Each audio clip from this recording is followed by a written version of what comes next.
Atong paminaw ning video sa usa ka RCC mga igsuon nga grabe kaadtong kabakakon.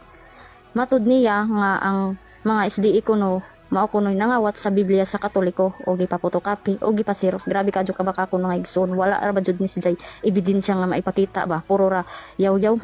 Bakakon ka jud ba? Anak jud ni sayawa ang amahan sa tanang bakakon. Atong paminaw ang ilang video o atong tagaan og komentaryo mga igsuon. Kung sakto na natong tinarong, ang Katoliko dili nakadagya sa Biblia. Ang kanang Biblia nga gikuhas protestante o ilang gipanggamit gikan nas Katoliko. So buot sa kon, ang kaning mga relihiyon gikawat ilang Biblia sa Katoliko o ilang pang ilistan. So in short, Katoliko may nakadagya sa Biblia o ang mga protestante, mga SDA, INC, maoy nagkawat sa Biblia o ilang gipapotokapi o gipasirox. Botang Una mga kaigsuonan, grabe ka adtong kabakakon ning tawhana ba. Laliman ka nga ang SDE kuno mao kunoy nangawat sa Biblia sa Katoliko o gipa-photocopy o gipa-xerox. Grabe ka adtong kabakakon mga igsuon. Kung maghisgot gani ka, kabahin ni Ana Bruno, make sure nga duna kay ebidensya nga imong maipakita sa uban aron dili ka mahimong bakakon ni Ana. Wala man kay ebidensya nga imong maipakita diha. Puro ra man kayaw-yaw, walay ebidensya. Mahugjud ka na og tigbutang-butang. Kamo no, kamong mga Romano Katoliko, hilig jud mo sigig angkon-angkon nga kamo tag-iya sa Biblia ba? Dili oy, ang Dios ra jud mismo maoy tag-iya sa Biblia. Kamong mga Romano Katoliko, igo ra man mo nangopya kay nganuman. Ang unang gipiyalan sa mga pulong ang mga Hudiyo, dili ang mga Romano Katoliko. So kinsay nangopya ra og nagpasirox, di ba kamong mga Romano Katoliko? Kay kung walay Hudiyo, walay Biblia nga inyong gamiton karon. Nga angkon-angkon mo nga kamoy tag-iya sa Biblia. Tan-awa na inyong pagtulunan karon. Nahisubay ba na sa Biblia? Di ba? Wala. Nga angkon-angkon mo nga kamoy tag-iya sa Biblia. Nga wala mo ebidensya nga maipakita. Busa pagbaton mo og kaulaw sa mga Hudiyo nga maoy unang gipiyalan sa mga pulong, dili ang mga Romano Katolikong sulpot. Naay panultihon nga little knowledge is very dangerous. Lisod kayo ni makig-argue ka or makig-diskusyon ka sa mga tao ba nga sila pud mismo nga nakig-discuss, nakig-argue, wala pud sila ihatag pud ilahang kaugalingong ebidensya. Puro lang putak, puro lang gitawag og supak, pero wala may malatag pud nga counter evidence sa pag-prove nga tama ang ilahang gitawag og pagsupak parehaan ni karon. Kung imuhang tan-awon or sabton gid nato ang iyahang tawag ining argumento, ingon pa niya nga igot na nato kunot na mangangkon. Wa dutot kuno tay gihatag or gilatag nga ebidensya. Mo na nahulog daw sumala pa niya nga nagbutang-butang ra daw kuno ta. Mali. Nga naman sa hinungdan number 1, kita mga Katoliko, pag musulti magunta na atay ebidensya nga ato ang ilatag. Nga naman kay dili man ta pareha nila, di man ta pareha ining mga higalan to mga tagak. Nga makig-argue, makig-diskusyon nga puro lang chismis, puro lang story ni pastoy. Kanang pagsulti sa mga Katoliko nga ang Katoliko mo ay tag-iya ni anang maong Biblia. Remember nga ang Katoliko ang responsableng nagpagawas ni anang maong Biblia. Before Christ wa pay Biblia naay kabahin. Naay gitawag og part sa Biblia, pero nung ka nga moingon ka nga naanay Biblia before Christ. Kay nigawas ang Biblia after Christ na. And syempre ang nagpagawas anang Biblia dili man Seventh-day Adventist, dili man mga Protestante, samot nang dili mga Hudyo. Ang nagpagawas anang balaang kasulatan or Biblia nga gituuhan sa mga Katoliko mao ang Santa Iglesia Katolika Apostolika Romana. Unsa may ato ang tawag ini nga prueba ni ana kana ding giingon di ay sa The New Book of Knowledge volume 16 page 287. Nag-ingon that the earliest written record of the Roman Catholic Church is the New Testament. Ano sa man di mahitabo nga matawag na siyang Biblia? Matawag ng Biblia kung naa ang Bag-ong Testamento. So kung ang earliest written record sa Romano Katolikong Iglesia nga mao nang Bag-ong Testamento, buot ipasabot ang tag-iya ni anang maong Biblia nga gipagawas ni adtong 4th century Katoliko. Di gyud na maangkon sa mga dili Katoliko o nag-quote na kog usa ka reference, nag-quote na kog usa ka ebidensya kasaysayan. Ang problema, ikaw pod kining ato ang amiga nagsipo ingon nga wa daw kuno tay ebidensya, pero ang iyang pagngak-ngak, ang iyang pagtabi, ang iyang pagchismis way ebidensya.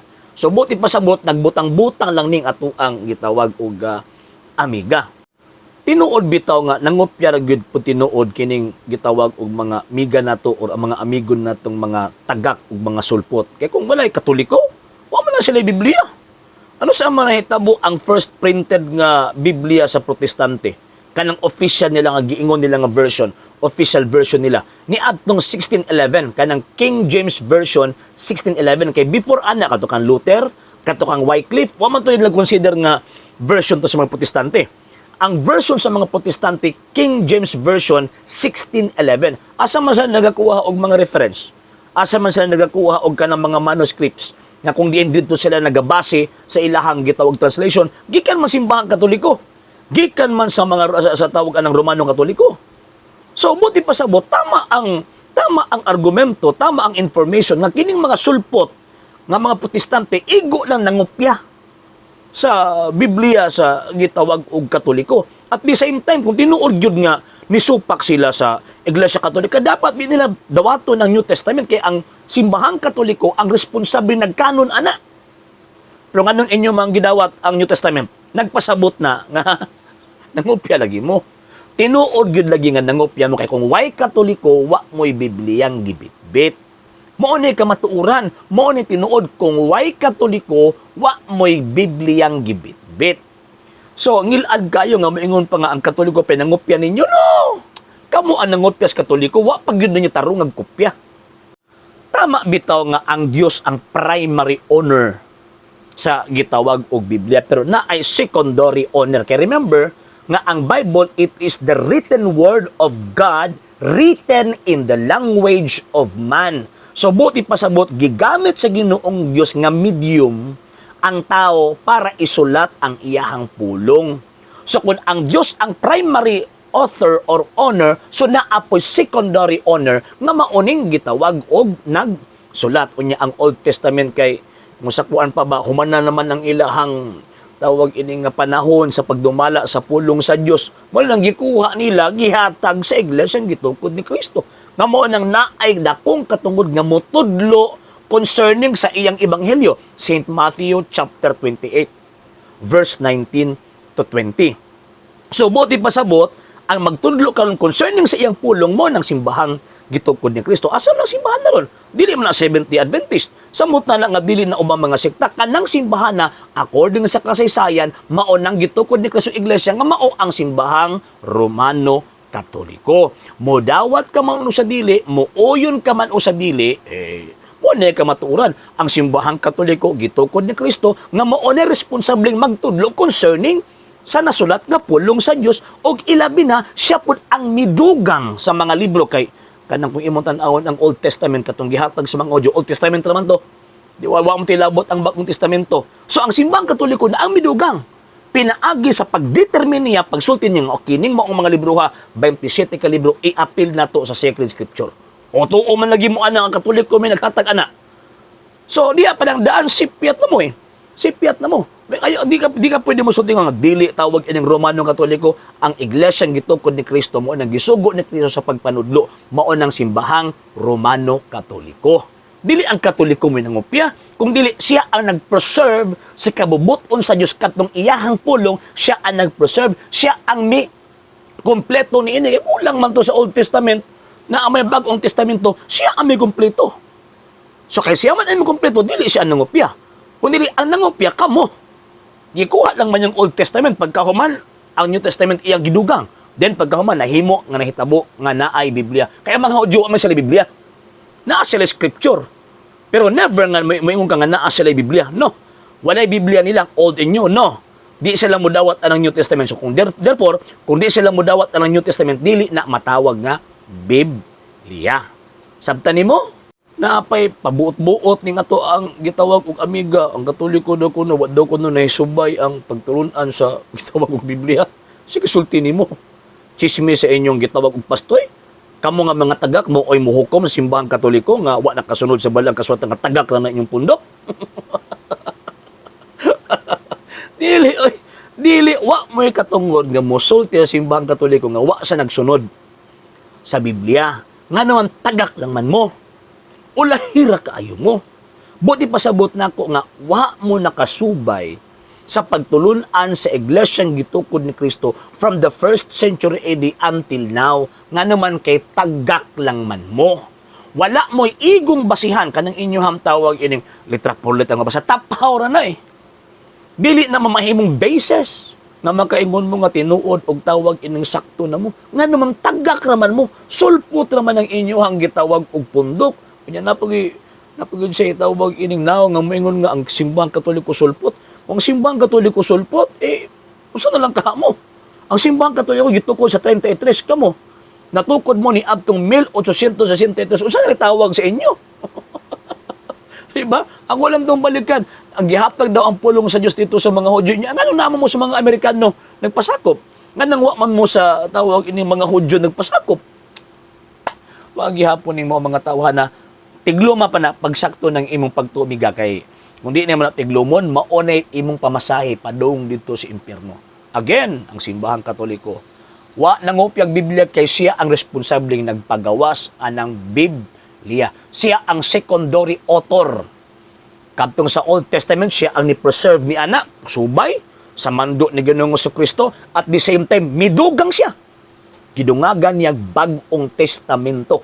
Og nahitabo nga na kompleto ang tibuok Biblia. Og maunang nadawat karon sa mga Katoliko. Kamo, kay wa man mo'y libro ana, kay even gani Luther nangupir ng Biblia ang Katoliko. Di ba? King James Version, samot na ng inyong mga hubad-hubad ron. Manang, ayaw mo pa masangil nga ang Katoliko may tawag ining nangopya. Chismis ra na ninyo. O magtawag kayo namin nangopya ang Katoliko, pag-provide mong ebidensya, di ba? Ingon mo na kung di ka maka-provide og ebidensya, chismis na, tigbutang-butang na. So, pag-provide mong ebidensya, pag mudigar ka, pag-provide og ebidensya. Ako, naglahat na ako og ebidensya. Biblia o standard na reference. Di lang kay opinion na. Verified information na nga ako ang tawag ining gisulti. Okay? Sa hindi pa po nakapag-follow sa mga pages po natin, i-follow nyo po yung mga pages po natin. RJ Horolanciano II, TV Apolia Punto Argumento page, Kuya Apologist TV page, and RJ's Vlog 2022.